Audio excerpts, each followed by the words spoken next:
Why does your scanner show the P2629 engine code? What does it mean?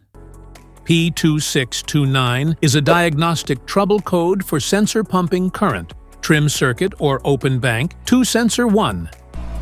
The P2629 engine code indicates that the PCM has detected a fault in the bank to oxygen sensor pumping current circuit, affecting proper air-fuel ratio control. Under this circumstance, short-distance driving is permitted, but your vehicle should be repaired as soon as possible. This error can be caused by these possible faults in your vehicle. Faulty oxygen O2 sensor, wiring or connector issues, blown fuses, exhaust leaks, engine vacuum or fuel issues. Each DTC code corresponds to a specific issue in your vehicle.